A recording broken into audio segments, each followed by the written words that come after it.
Hello viewers, welcome back to my channel. আজকে আমরা জানবো present perfect tense. Present perfect টেন্সের বাংলা কথা অর্থ হচ্ছে যে পুরাঘটিত বর্তমান কাল। তাহলে দেখো, আমি লিখে রেখেছি প্রথমে প্রেজেন্ট পারফেক্ট টেন্সটা কাকে বলে। দেখো, অতীতকালে কোনো কাজ শেষ হয়ে গেছে কিন্তু তার ফল এখনও বর্তমান আছে।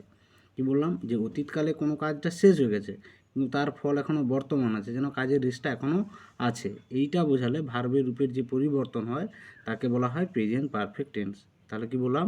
অতীতকালে কোনো কাজ শেষ হয়ে গেছে কিন্তু তার ফল এখনও বর্তমান আছে। ভার্বের রূপের এই পরিবর্তনকে বলা হয় প্রেজেন্ট পারফেক্ট টেন্স বা পুরাঘটিত বর্তমান কাল। বোঝা গেল? এইবার আমরা কয়েকটা উদাহরণ নেব, সেইখান থেকে আমরা আরও বিষয়টা পরিষ্কারভাবে জানতে পারব। দেখো, প্রথম উদাহরণটা নিয়েছি, রাজু খবরটি পেয়েছে। তার মানে কি? রাজুর খবরটা পাওয়া হয়ে গেছে, কোনো একটা বিষয়ে রাজু খবরটা পেয়েছে কিন্তু তার ফলটা এখনও বর্তমান আছে, রেসটা এখনও আছে, সবেমাত্র যেন রাজু খবরটা পেয়েছে। তাহলে এটা হচ্ছে প্রথম উদাহরণ। দ্বিতীয় উদাহরণ দেখো, সে একটি গাড়ি কিনেছে। সে একটি গাড়ি কিনেছে। তাহলে দেখো, গাড়িটা কেনা হয়ে গেছে, সবেমাত্র গাড়িটা যেন কিনেছে, এখনও ফল বর্তমান আছে, রং টং এখন নতুন আছে, উজ্জ্বল করছে, চকচক করছে, যেন সেই জন্য বলছি যে সে একটা গাড়ি কিনেছে। এটা তাহলে প্রেজেন্ট পারফেক্ট টেন্সের উদাহরণ। তারপর দেখো, অতনু গল্পটি পড়েছে। অতনুর গল্পটা পড়া হয়ে গেছে কিন্তু তার ফল এখনও বর্তমান। তাহলে এটা হচ্ছে প্রেজেন্ট পারফেক্ট টেন্সের উদাহরণ। আচ্ছা, এইবার আজকে আমরা আর একটু জানবো, যেটা হচ্ছে প্রেজেন্ট পারফেক্ট টেন্সের গঠন সম্পর্কে জানবো। দেখো, প্রেজেন্ট পারফেক্ট টেন্সের গঠন হচ্ছে প্রথমে সাবজেক্ট, তারপরে হ্যাভ অথবা হ্যাজ, তারপরে ভার্বের থার্ড ফর্ম, তারপরে হচ্ছে অবজেক্ট। তাহলে কি বললাম? প্রথমে আমরা তো জানি ইংরেজি বাক্যের প্রথমে সাবজেক্ট হয়, তারপরে হ্যাভ অথবা হ্যাজ, তারপর ভার্বের থার্ড ফর্ম, তারপর অবজেক্ট আছে প্রেজেন্ট পারফেক্ট টেন্সের গঠন। আচ্ছা, এইটা আগে তারপর জানতে হবে আমাদের হ্যাভ হ্যাজের ব্যবহার। দেখো, হ্যাভ হ্যাজের ব্যবহার কোথায় হ্যাভ ব্যবহার করব আর কোথায় হ্যাজ ব্যবহার করব। সাবজেক্ট সিঙ্গুলার হলে হ্যাজ বসবে, সাবজেক্ট প্লুরাল হলে হ্যাভ। আই ও ইউর পর সর্বদাই হ্যাভ বসে। কি বললাম?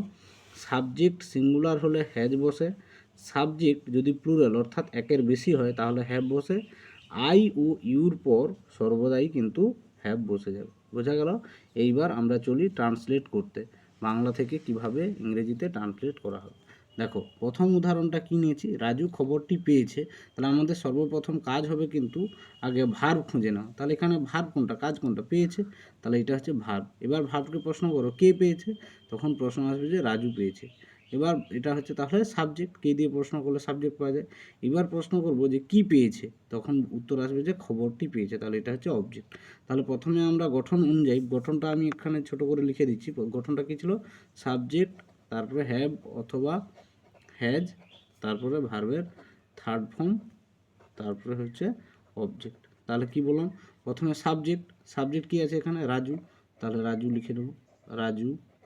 রাজু যেহেতু সিঙ্গুলার, তাহলে আমি কি বলেছি এক্ষুনি হ্যাভেজের ব্যবহার, সিঙ্গুলার হলে কি বসবে? হ্যাজ বসবে। তাহলে রাজু হ্যাজ। এবার কি আছে? ভার্বের third form. Third form verb কোনটা? পাওয়া। পাওয়া ইংরেজি গেট, গেটের থার্ড ফর্ম হচ্ছে গট। তাহলে রাজু হ্যাজ গট, কি পেয়েছে? খবরটা। খবর ইংরেজি নিউজ। তাহলে কি খবরটি আছে? The news. তাহলে Raju has got the news. তারপরে আছে উদাহরণটা দেখো, সে একটি গাড়ি কিনেছে। তাহলে এখানেও আমাদের প্রথম কাজ হবে কি না, কাজ ভার্ব খুঁজে নেওয়া। তাহলে এখানে কি কাজটা হচ্ছে? কিনা। এটা হচ্ছে ভার্ব। এই ভার্বকে প্রশ্ন করো কে কিনেছে, উত্তর আসবে তখন সে কিনেছে। এটা সাবজেক্ট। কি কিনেছে, তখন উত্তর আসবে যে একটা গাড়ি কিনেছে। এটা হচ্ছে অবজেক্ট। তাহলে গঠন অনুযায়ী প্রথমে আমাদের কি আছে? সাবজেক্ট সে, ছেলে হলে হি আর মেয়ে হলে সি। তাহলে সাবজেক্ট একজন, হে। তাহলে এরপরে কি বসবে? Has, he has. তারপর কি বসবে? তারপর হচ্ছে ভার্বের থার্ড ফর্ম। ভার্ব কোনটা এখানে? কেনা। কেনা ইংরেজি আমরা জানি বাই, বাই থেকে বাইয়ের থার্ড ফর্ম হচ্ছে বট। হি হ্যাজ বট। কি কিনেছে? গাড়ি। এ কার, সে একটা গাড়ি কিনেছে। বোঝা গেল? তারপর দেখো উদাহরণটা নিয়েছি, অতনু গল্পটি পড়েছে। তাহলে এখানে কাজ কোনটা? পড়া। এটা হচ্ছে ভার্ব। কে পড়েছে? অতনু। এটা হচ্ছে সাবজেক্ট। কি পড়েছে? না গল্পটি পড়েছে। এটা হচ্ছে অবজেক্ট। তাহলে অতনু, প্রথমে সাবজেক্ট, গঠন অনুযায়ী প্রথমে সাবজেক্ট বসিয়ে দাও অতনু। অতনুর পর অতনু যেহেতু একজন তাহলে হ্যাজ। তারপরে ভার্বের থার্ড ফর্ম কি? রিড মানে পড়া। রিডের থার্ড ফর্ম হচ্ছে রিড। কি পড়েছে? গল্পটি। তাহলে the story, the story, Atanu গল্পটা পড়েছে। পরের উদাহরণ লক্ষ্য করো, পরের উদাহরণে কি আছে, আমার ভাই একটি পুরস্কার পেয়েছে। আমার ভাই একটি পুরস্কার পেয়েছে। সর্বপ্রথম কাজ কি আমাদের, ভার্ব খুঁজে নাও, এটা হচ্ছে ভার্ব। এই ভার্বকে প্রশ্ন করো কে পেয়েছে, উত্তর আসছে তখন আমার ভাই, এটা হচ্ছে সাবজেক্ট। কি পেয়েছে, না একটি পুরস্কার, এটা হচ্ছে কিন্তু কি, এটা অবজেক্ট। তাহলে দেখো আমার ভাই, প্রথমে গঠন অনুযায়ী প্রথমে আমাদের কি বসাতে হবে, সাবজেক্ট, মাই ব্রাদার, আমার ভাই, বুঝে গেল, আমার ভাই একজন ভাই, তাহলে হ্যাজ, আমার মাই ব্রাদার হ্যাজ। তারপর কি ভার্ব, ভার্ব কোনটা, পাওয়া, পাওয়া ইংরেজি আমি একটু আগে বলেছিলাম প্রথমের উদাহরণটা, গেট মানে পাওয়া, গেটের থার্ড ফর্ম তাহলে কি হবে, গট। তাহলে মাই ব্রাদার হ্যাজ গট, কি পেয়েছে, একটি পুরস্কার, এ প্রাইজ, একটা পুরস্কার, বোঝা গেল। তারপর সে বাড়িটা বিক্রি করেছে। পরের উদাহরণটা দেখো, সে বাড়িটা বিক্রি করেছে, তাহলে এখানে কাজ কোনটা, বিক্রি করা, এটা হচ্ছে ভার্ব। কে বিক্রি করেছে, না সে বিক্রি করেছে।